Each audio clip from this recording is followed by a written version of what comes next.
Yeah, so actually I got 10 plus years of experience. Initially I started as a .NET developer. Later on I moved to SQL development, Microsoft BI, Cube. Now recently I've been into the Azure data engineering space. So see the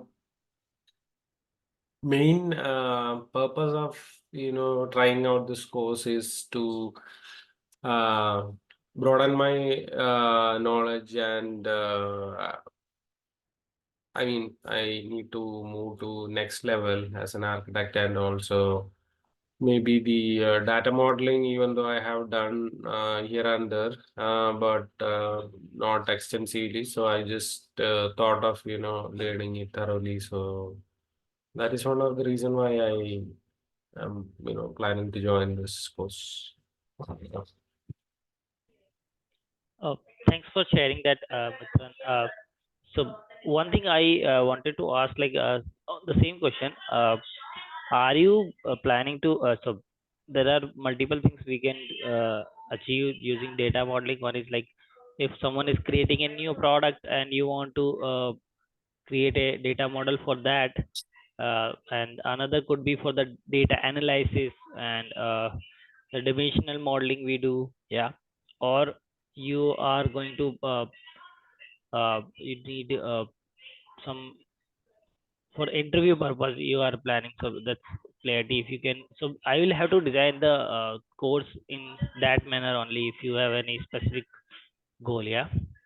So, Yeah, so I would say not for the backend database of any particular product like all TP systems, but more into analysis space, dimension modeling, dimensional.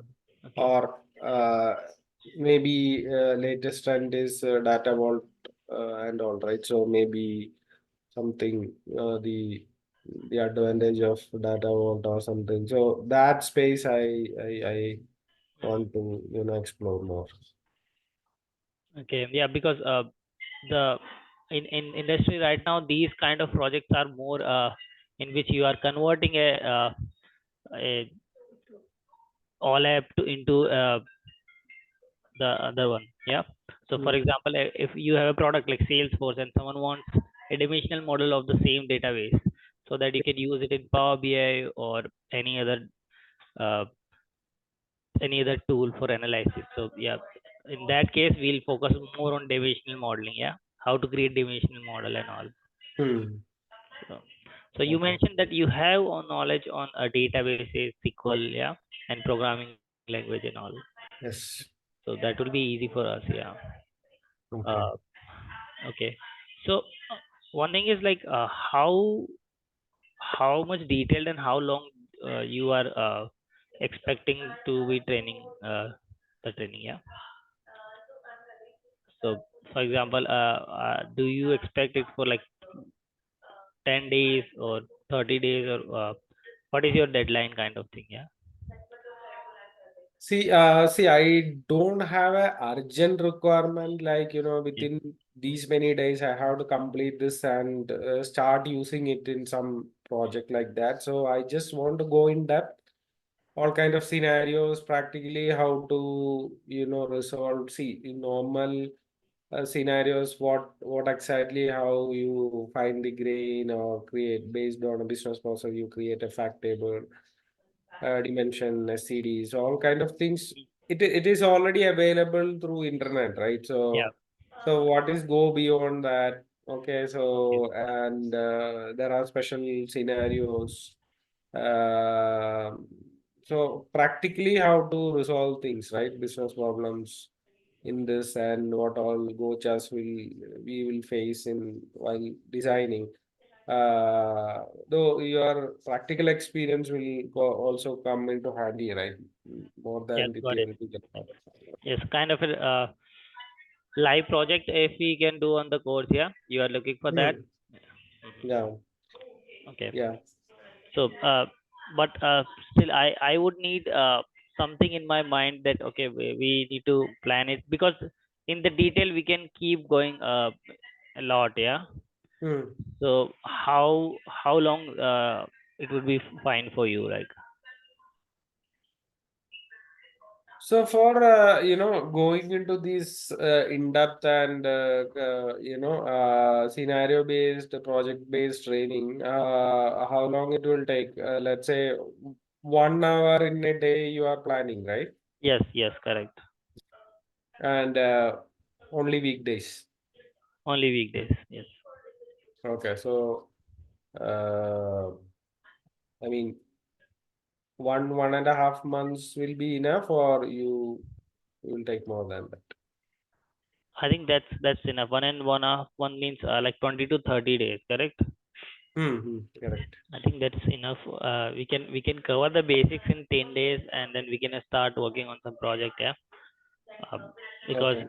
uh, the c- theoretically it doesn't have much, but when we go into the practical implementation, then the small things comes up, yeah. So that's a good way to do it.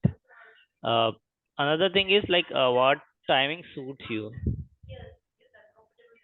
in a day, The means late evening will be suitable for me. late evening. Okay, the thing is, I am available uh, in the morning and afternoon hours. So that's why I asked. Afternoon means what time? I think like till 4 p.m. Yeah, Hmm. from morning to 4 p.m. Actually, I need to go to office at least Oh, twice okay. in a week. So those days definitely it may not be possible, but rest of the days maybe. Mithran, one thing here, since it is one-to-one session, right? Hmm. Both based on your both availability, you can manage that. What 2 days, whatever you're saying, it Huh. can cover in any one weekend. Hmm. One Hmm, hmm. we can sit like together for longer hours, like 1.5 or 2 hours like that. Then we can cover. If you are Okay. like any early morning or late evenings or afternoon, weekend might be like based on your availability. Okay. Okay. Hmm, hmm, hmm. Okay. Yeah, makes sense. Okay, so these were my questions. I think I'm good for with that. So I think related to the commerce part, I'll have to talk to Ganesh there. Yeah. Yeah, about technical, you can talk to Mithran, and about other things we can discuss later. Okay. I'm good. Yeah.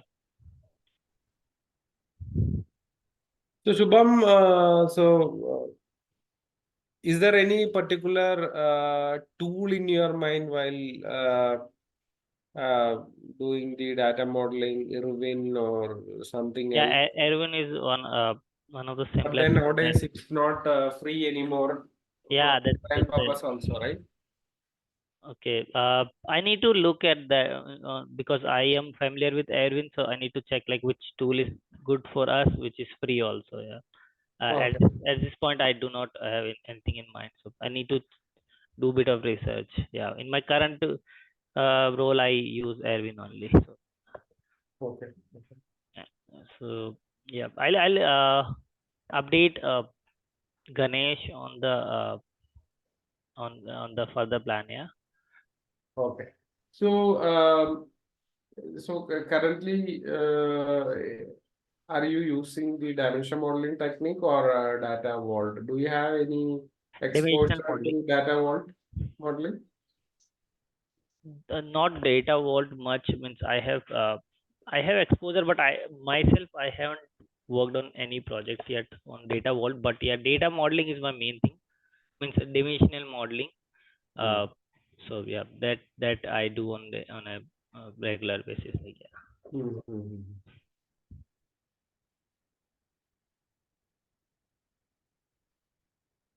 We have created multiple data models, like for example, Salesforce, which I mentioned, and different products we have.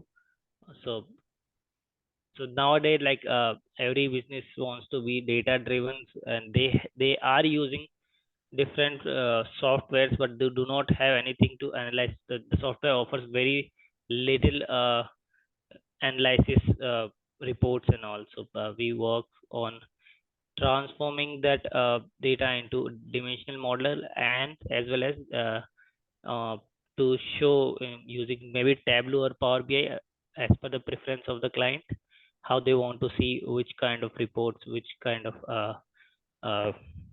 data points. Yeah. Okay. So you work as a data modeler. Along with it, you do something else. I mean, reporting also you do. So okay, these all comes under an umbrella. Yeah. So you have data management, and then you have like BI management and data engineering. So as per the designation, it doesn't tell much. But yeah, I worked as data modeler, but not as the designation, but as a role. I worked as BI developer. So yeah, and data engineering as well. So in my through career, I switched a lot of, as you told, for yourself, like you have switched a lot of different domains. So same thing with me. I used to work as a full data modeler, I think 2 years back, but now I'm not like full time data modeler. Yeah. So now I'm into like data science and also. Okay. Okay. So which database you're working on? SQL Server SQL or Server, yeah. Teradata? Mostly SQL Server, yeah. Because SQL. most of the commercial data, most of the like CRM or ERP, everything, they export data into SQL Server very easily. Yeah. So most of the organization use SQL Server, which I have found. The commercial data is mostly on relational data. Yeah. General, very less we have to use like NoSQL and all. Okay, so you must have used the partitioning and all, right? Partitioning, Yes. the performance tuning part also. Performance tuning is the main part, I would say, especially for dimensional modeling, because the reason why we use dimensional modeling to have good performance, uh, the OLTP database is not very efficient for analysis. So we normalize the data, and then we use denormalize the data and form into a dimensional model. So performance is the main objective of dimensional modeling, so that we can analyze the data, use data quickly, turn Mhm. into the reports and dashboards. Yeah. Yeah, so recently there was one scenario which we faced. For example, I don't want to explain the exact scenario, but I will give you an example. Maybe you have already faced this kind of an issue. Like, let's say there is some, mm, customer table. I mean, customer table got a column called date of birth. Date of birth. Okay. So, or let's say age. So we want to, so the search pattern is basically based on the age of the customer. Okay. But then the age is dynamically calculated based on the date of birth column. So that means each time when you query the age column, this will be different, right? Okay. Yeah. So the person wants to know what kind of, since most of the query is based on the age, he wants to know how do you partition the table. He wants to partition based on the query is basically, query predicate is basically on the age, and age is a dynamic column. Yep. And how do you partition the table based on age? So we are talking about dimensional model. Yeah. Ah, Okay. So when we have age, there are multiple ways to do it, but in dimensional modeling, what we do is we do not calculate things while running the query, while correct. running while reporting the things. Yeah. Correct. So it should be calculated means on a daily basis or whatever the process is. So there is one way is to use slowly running dimension. So what does it mean? I'm assuming the customer is a dimensional dimension table. We have two type of tables. One is fact, which has all the numbers. For example, sales is a kind of fact. One customer can have multiple sales. He or she could be like daily buyer. Yeah, so every day we'll have new records. But in the but the properties of customers rarely change. Yeah, age is one of them which changes, but other things like address and all rarely change. So to address this, what we do is in the dimensional model, we'll have one more column, and so the whole concept is called slowing running dimension. So if the age of the customer changes, then we'll have a new record, and the old record won't be in use uh, for the current data. Yeah. So uh, each time the anything changes in the dimension, it could be address, it could be age, it could be phone number or something, then we create a new record in the dimension table, and the fact table doesn't have anything because the fact table has a foreign key from the dimension table. Yeah, so that's how we handle this issue. I mean, each time you are saying you check whether the age is increased or not and add a new row, Yes, right? yes, yes, CD type 2. correct. Yeah. In that case, the partition you will do based on a computed column age. Sorry. So the partitioning we will do based on the computed column age. Yes.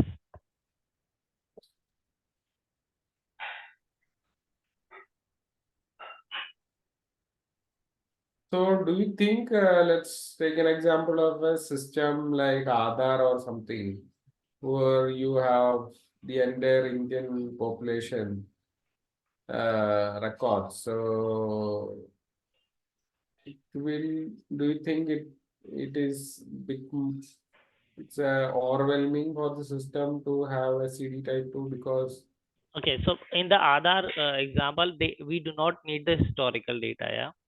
So yeah. when I say sales, okay, so we have sales table, we have customer table. So if I want to go back 2 years back and I want to see uh, this item was purchased and what was the age of the customer, I would need that historical data. But in a case where we do not need a historical data, then we do not have to do the slowly running dimensional. We just need one record in that case. So it depends on the requirement. Yeah. Okay. But then the updation will be huge, right? Every day, millions of people will get into for example, from 22 to 23, something like that. So it will be a huge process. Uh, yeah, that would be a there another way is to have one more dimension, not dimension, it will be kind of a fact which can track like who was on which, means track the age, but that is not an efficient way. I think that the other one is the efficient way. uh, the reason is in the dimensional modeling, the main goal is to, while selecting the records, we need as less as much the processing. Yeah, so very less join we need. So mostly star schema which have dimension and the fact. So we want to have very less joins, as well as we want to calculate very less thing. Only filtering is the thing we focus on while doing the dimensional modeling. So if uh, a lot of people are the age is changing, but still if we want the historical data, we would need those records as well. Okay. Got it. So generally, when you get some, requirement like, let's say, sample data or something from the client to, or your BA.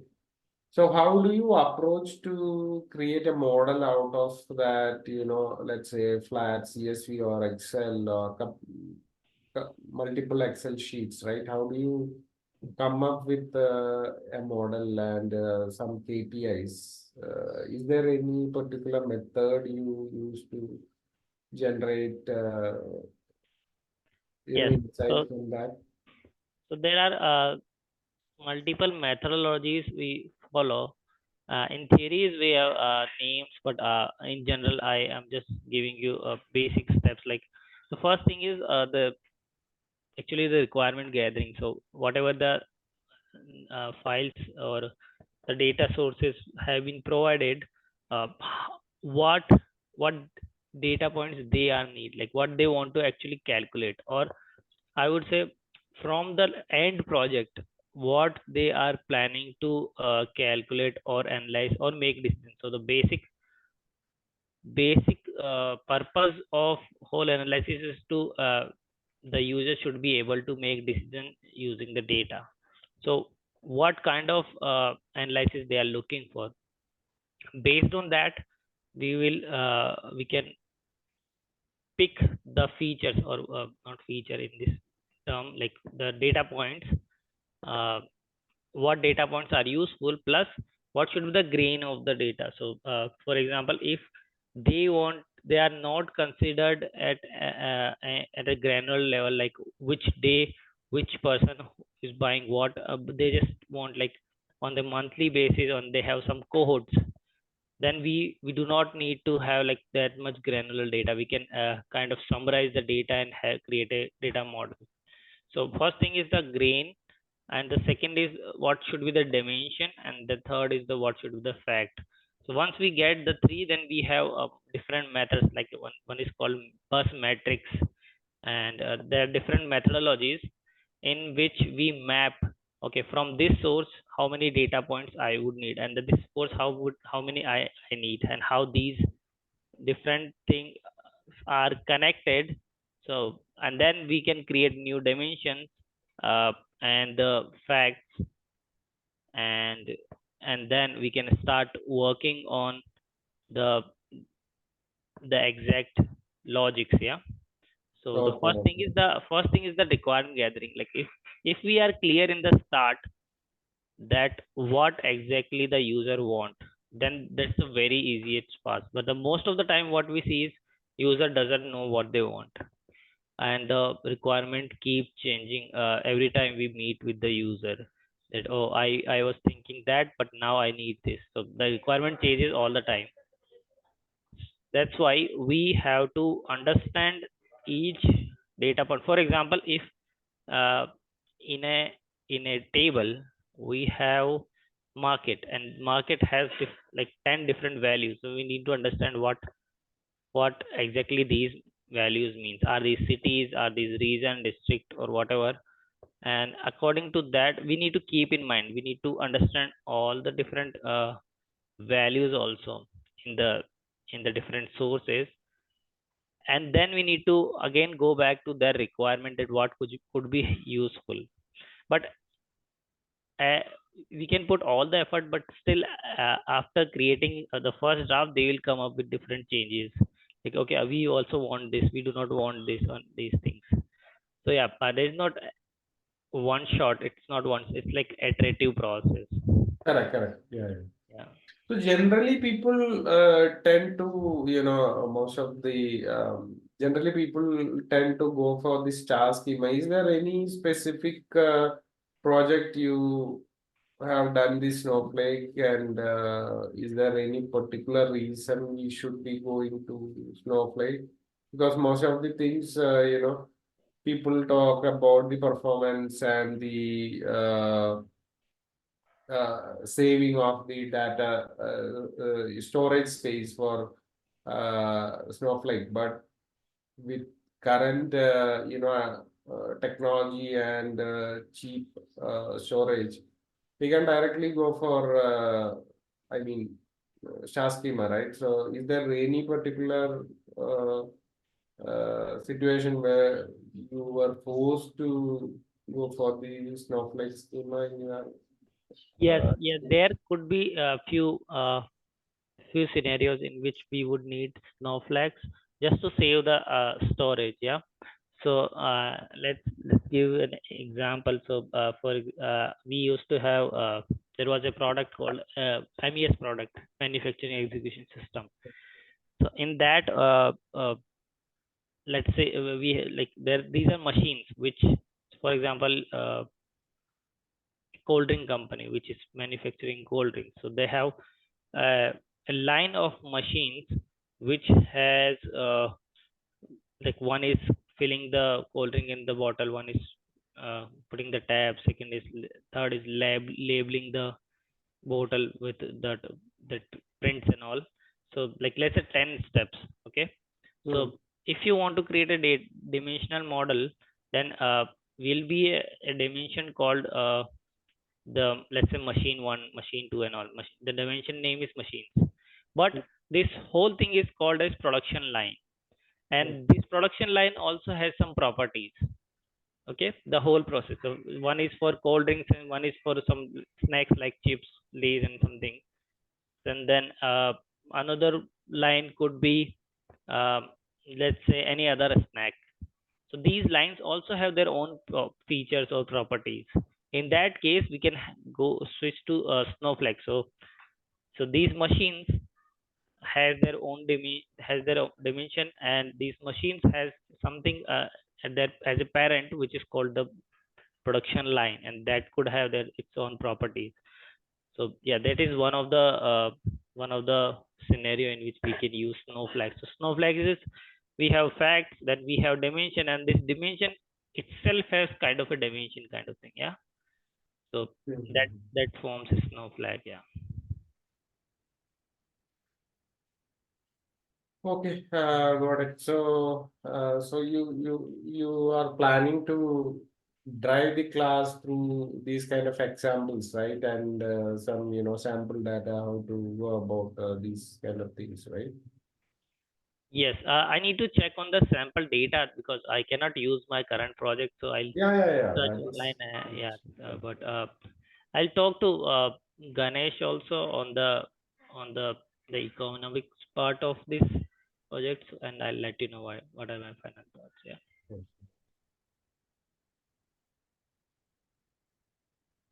Anything else you want to ask? No, I'm good, Shubham. Okay. Yeah. Thank you. Sure, then I'll talk to Shubham and I'll get back to you. I'll come up with the plan.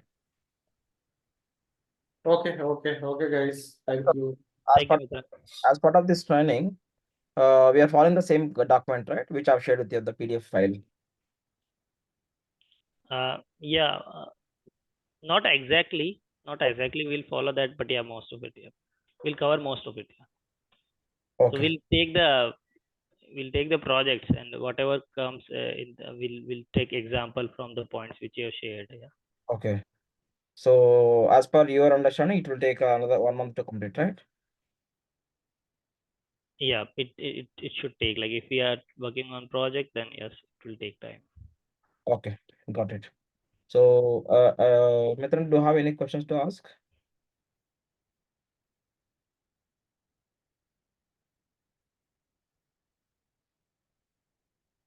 I think he is left. Okay, just a second.